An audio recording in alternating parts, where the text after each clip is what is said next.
Сәлем достар, бүгін осындай керемет этно матасынан двойка тігетін боламын. Матаның ені 1,5, мен осылай бір-біріне беттестіріп бүктеп алдым, және матаны пішіп дайындап жатырмын.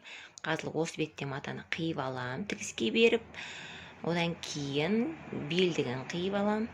Содан кейін тура осы видеоның соңына астына, яғни сілтемесін қалтырам. Тура осы шалбардың тігілу менің YouTube каналымда бар. Әрине сонымен қатар мен жұмыс барысында көрсететін боламын сіздерге. Мынау столға сыймайды, сондықтан осылай жерде пішіп жатырмын. Шалбарымызды осылай пішіп алғаннан кейін шалбардың артқы бетін осылай ашқан кезде екі жақ оң беті болып шығады. Міне екі оң беті, артқы жағы. Осы екі оң бетін шалбардың қоясыздар да, соның үстіне шалбардың үстіңгі бөлігін қоясыздар, оң бетін. Мынау шалбардың арты, мынау алды. Осылай бір-бірден қоясыздар. Артын ашып, екі дана артын ашасыздар. Оң беті мынау екеуін, оның үстіне алдыңғы бөліктің екі оң бетін қоясыздар. Содан кейін мына жердегі шаговый тігіс бар ғой, адым тігісі, осыны тігеміз, және мына жан тігісін тігесіздер. Екі жағында бірінші осылай тігіп аласыздар. Одан кейін ортасын ауын қалай қосатынымызды көрсетемін. Қазір осыны мен инемен қадақ қойдым, машинкамен жүргізіп шығам. Бұның толық нұсқасы тура осындай шалбар тігудің менің YouTube каналымда бар, сілтемесі видеоның астында. Толығыдай тура осындай шалбар. Мына жерде қараңыздар, жан тігістерін тігіп алдым. Енді ауын қосамыз. Ол үшін міне оң бетіне аударып алдым. Көрдіңіздер ме? Мынау оң беті, мынау ішкі беті. Осы ішкі бетін мына екі артқы тігісті осылай бір-біріне осылай қосасыздар. Осылай. Қазір мен инемен қыстырам. Сосын мына ауын осылай тура тігіспен тігісті келтіріп ине қадаймыз. Қазір көрсетемін. Сонда жаңа артқы бөлігіне былай тігіс жүргізген кезде ауына келіп тоқтайсыздар. Ауынан былай қарай уже алдыңғы бөлігінің осылай ине қадап осылай тігіп шығамыз. Мен қазір жай тігіс жүргізіп жатырмын, өйткені мен бірінші клиентке өлшеп көруім керек примеркаға. Примеркадан кейін барлығын жай тігістен кейін оверлокпен жақсылап жүргізіп шығам. Соңында осылай балағын ішке қайыратын болам. Содан кейін поясын жасаймын. Қазір поясын сіздерге көрсетемін. Міне мен поясын осылай дайындап қойдым.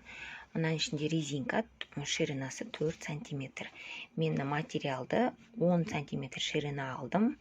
Ұзындығы белдің айнала өлшемі. Одан кейін 2 см бізден тігіске кетеді. Сонда мына жерде бізден 4 см резинкамыз осылай спокойно ішінде жақсы жүр. Мен бірінші осылай резинкасын өзін тігіп алдым. Бұны болғаннан кейін шалбарымызға айналдырып тігіп шығамыз. Достар, біз бүгін двойкамыздың үстіңгі бөлігін тігуді бастаймыз. Өздеріңіз білесіздер, мен выкройканы өзім жасаймын. Негізі менен дайын выкройканы сатып алуға болады. Мен әр адамға жеке өзіне осындай лекаланы өзім дайындаймын. Стандарт лекалалар 42 размерден 64 размерге дейін менде сатылымда бар.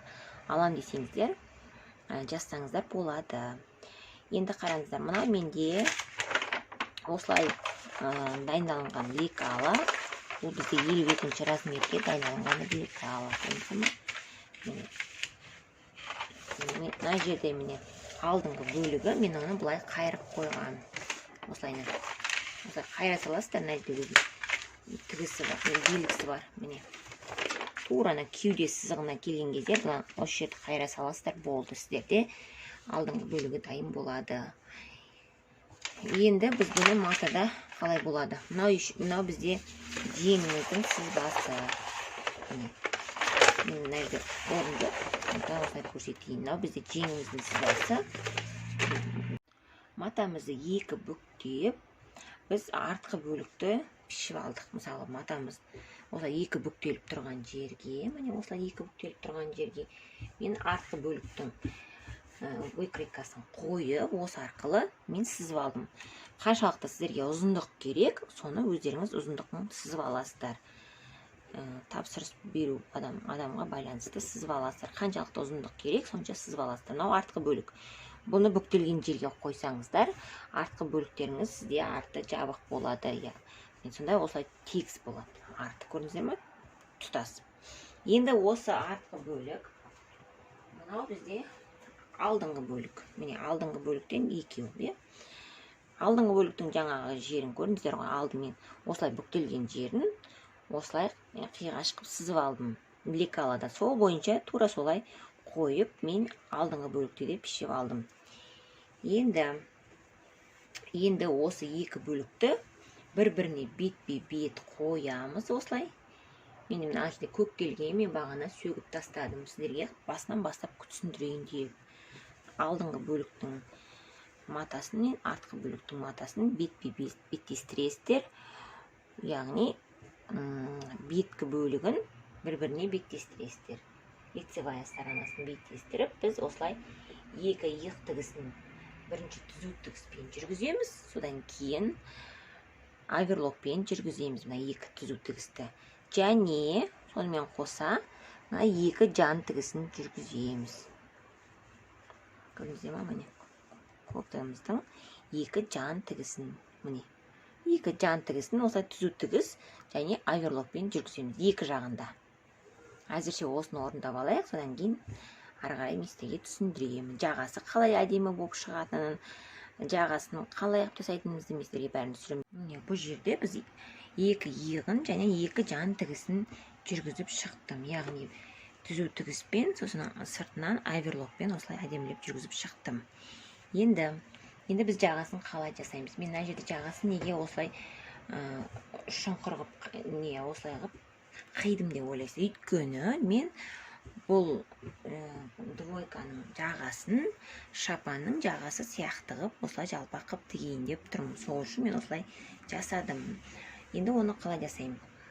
Міне осы матамыздан, негізгі матамыздан ені 12 сантиметр, ұзындығы, бұл біздің мына двойкамыздың етегінен бастап осылай мына жердің бәрін бұлай айналдыра өлшегендегі ұзындық. Яғни алдыңғы бөліктің алдын айналдыра өлшегендегі ұзындық, бұл біздің жаңағы мойнымыз ойындысын осылай жасаймыз. Міне, көрдіңіздер ме? Ені 12, ұзындығы алдыңғы бөлікті айналдыра өлшеген ұзындық. Біз бұны дайын бетінде тіккен кезде менде ширинасы яғни 5 сантиметр болады. 1 сантиметр тігіске алсам. Осылайнан болады. Енді осы матамызды осылай екі бүктеп, тігіс бар жағын мен мойның артына қалдырдым. Екі бүктеп, мысалы осылай қоямыз. Осылай қойып, алдыңғы бөлікке осылай тігіп шығамыз. Міне. Тура осылай тігіп шығамыз. Келтіріп, ине қадайсыздар. Әдемілеп осылай бәр жерге. Сол кезде, бұл тігілген кезде, осындай жаға болып әдемі шапанның жағасы сияқты болып шығады. Жағамызды мен осылай айналдыра ине қадап шықтым. Ішкі жағына ине қадалып тұр, міне. Енді осыны жүргізіп шығамын. Тігіп, толығымен аяғына дейін тігіп шығам. Сонда бізде осындай шапан тәрізді жаға болып шығады. Жерлерге инемен жай ғана ілініп тұр әзірше. Міне мен жаңа көктеп алған жағамды осылай оверлокпен әдемілеп тігіп алдым. Көрдіңіздер ме? Бұл шапан тәрізді жаға. Мына жерін барлығын көктеп тігіп алдым. Енді мына жерін жақсылап үтіктеу ғана қалды. Әдемілеп үтіктейміз. Сонымен жағамыз дайын. Міне іші бәрі осылай. Енді жеңге көшеміз. Міне мынау екі жеңіміз. Біз оны былайынан біріне-бірін беттестіріп қойдым. Және мына жерде жанынан осылай бір түзу тігіс жүргізіп шықтым екі жағынан да. Енді оверлокпен жүргізіп шығам. Содан кейін мына жеңіміздің ең төбе жағын, мына төбе жағын головкасын осылай кішкене сборка жасайсыздар. Кішкене ғана сборка жасаймыз. Өйткені біз мына жеңді қондыруымыз керек. Біздің үстің бөлігімізге жеңді қондыруымыз керек. Сол үшін осылай әдемілеп кішкене ғана төбесіне сборка жасаймыз. Мына жерде менде осылай белгі тұр.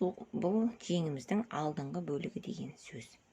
Төбесіне кішкене ғана сборкамен қазір жеңді қондыратын боламыз. Мен мына жерде оверлокпен жүргізіп алайын қазір бірінші. Енді жеңді қалай отырғызамыз?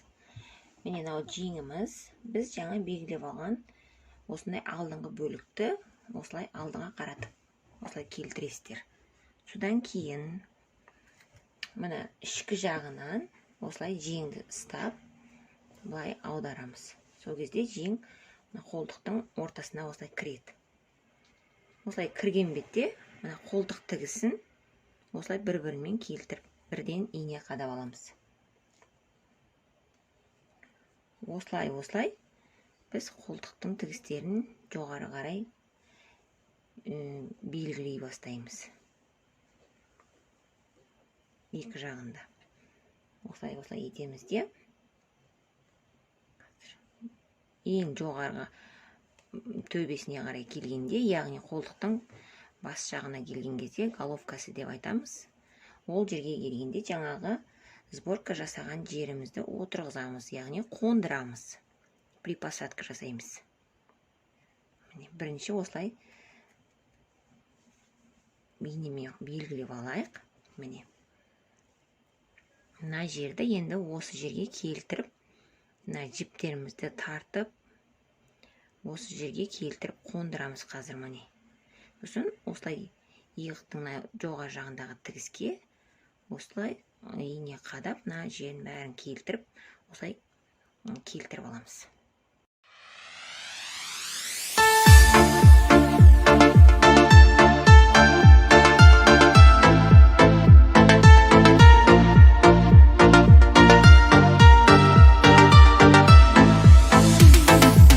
Көрдім де бірден қадалды.